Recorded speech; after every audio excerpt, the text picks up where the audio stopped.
The alkanes are a class of hydrocarbons in which the atoms are connected by single bonds.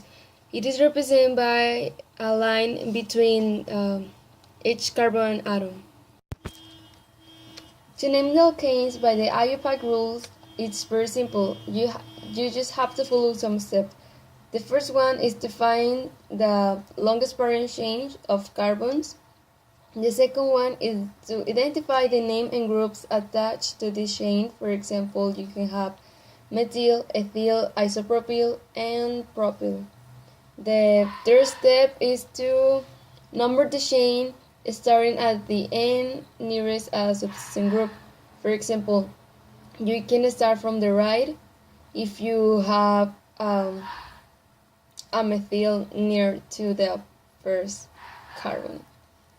The fourth one, all you have to do is just to designate the location of each substituent group and give an appropriate number, which is always the lowest as you can. For example, you can have 1, 3, and 5 instead of 2, 4, 6. And you have to name it. For example, if it's CH3, it's methyl. The fifth step is to assemble the name listing groups in alphabetical order, always using the full name. For example, 1, 3, dimethyl propane. It's easy because you have propane, it's 5 carbons. 1, 3, you have methyl, and it's really easy, and it is all. There are so many steps to draw the structural formula of a compound, and since we're just talking about alkanes, it's very simple because you just have one bond. So we're gonna use the example 1, 3 dimethylpentane. So let's start. Pentane means 5, so 5 carbons, and ane it's because of alkane. So since you're just drawing, it's easier because you just have the name and all you have to do is just draw, so you have the power of do everything. For example, you can start from left to right when you want to count the number of carbons you have in the longest parent chain. So let's assume you have the 5 carbons, and then you're gonna start. In the first carbon, either you start in the from left to right or right to left.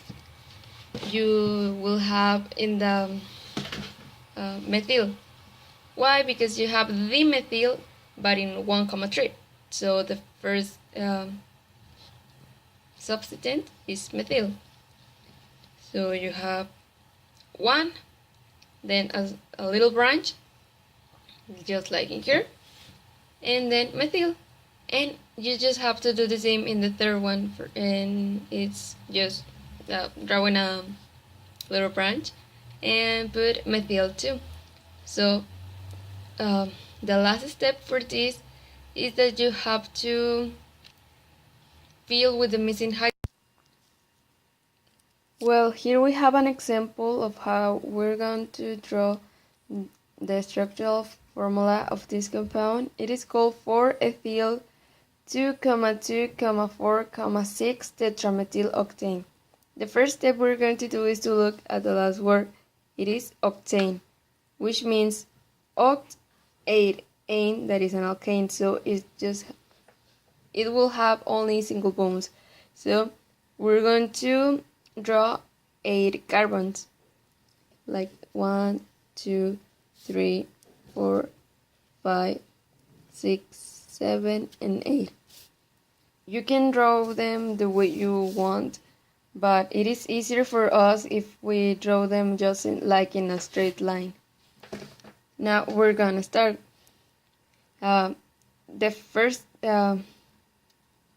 words we have is 4-ethyl. So you just have to count the carbons and start from away. like I have already said, it doesn't matter now because we are just drawing them. So we're going to start like 1, 2, 3, 4, 5, 6, 7, and 8.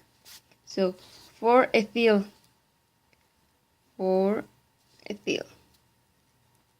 CH2, CH3. Now 2, 2, 4, 6 tetramethyl. Tetra means 4, and methyl, well, is CH3. So we're gonna start. In the second carbon, we're going to draw CH3, CH3. In the fourth carbon, we're going to draw another methyl. So in the fourth one is CH3, and in the sixth one is CH3. Now, what we have to do is that we have to fill with the missing hydrogens. So each carbon has the ability to make a bond with another 4 carbons. So we're gonna start CH3 and our single bond. It doesn't matter if you don't draw it, if it is just one. In this case, because it's an alkene.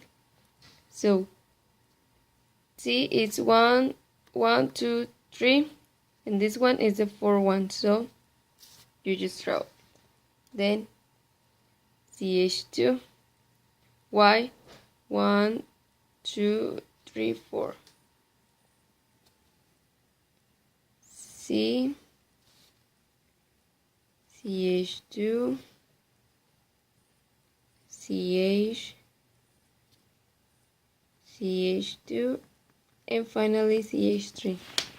And now we have our formula. How can we know that it's right? Well, you just can look. There are 8 carbons. We start by alphabetical number with ethyls. In the 4th one, we have our ethyl here. 2, 2, 4, 6 methyl. So that means it is correct.